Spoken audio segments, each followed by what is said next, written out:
পরিসংখ্যানের সবচেয়ে গুরুত্বপূর্ণ একটা টপিক, সেটা হচ্ছে মদ্যক নির্ণয় করা শিখবো। তাহলে মদ্যক নির্ণয় করতে হলে আমাদের সূত্রটা হচ্ছে যে n বিজোড় সংখ্যা হলে মদ্যক হচ্ছে n/2 + 1 ডিভাইডেড বাই 2 তম পদের মান।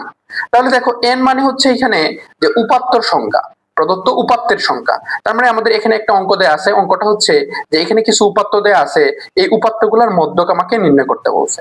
তাহলে n মানে কি ছিল? এই যে উপাত্ত সংখ্যা। তাহলে মধ্যক নির্ণয় করতে হলে প্রথমে আমাদের যে কাজটা করতে হবে সেটা হচ্ছে যে এই যে উপাত্তগুলো দেয়া আছে, এই উপাত্তগুলোকে আমরা মানের ক্রমানুসারে সাজিয়ে নিব।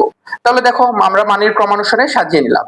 এরপর আমাকে দেখতে হবে যে এখানে কতগুলো উপাত্ত দেয়া আছে, এখানে কি জোড় সংখ্যক উপাত্ত দেয়া আছে নাকি বিজোড় সংখ্যক উপাত্ত দেয়া আছে। আমরা এখানে দেখি যে 1 2 3 4 5 6 7 8 9 10 11 12 13। তার মানে এখানে দেখো বিজোড় সংখ্যক উপাত্ত দেয়া আছে। তাহলে বিজোড় সংখ্যক উপাত্ত যেহেতু দেয়া আছে, তাহলে আমাদের বিজোড় সংখ্যক উপাত্ত মানে কি n।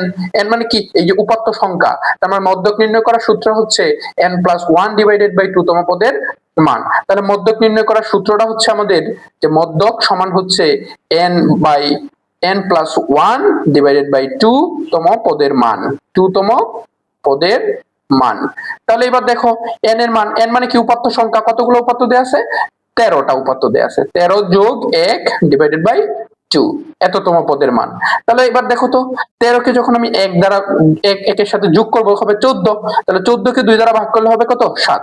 তাহলে 7তম পদের মানেই হচ্ছে আমার এই উপাত্তগুলোর মধ্যক, এই উপাত্তগুলোর কি মধ্যক। তাহলে 7তম পদ কত দেখো তো? 1 2 3 4 5 6 7। তাহলে 7 নম্বর পদ হচ্ছে এটা। তাহলে আমাদের মধ্যক হচ্ছে 53। এটাই হচ্ছে আমাদের মধ্যক।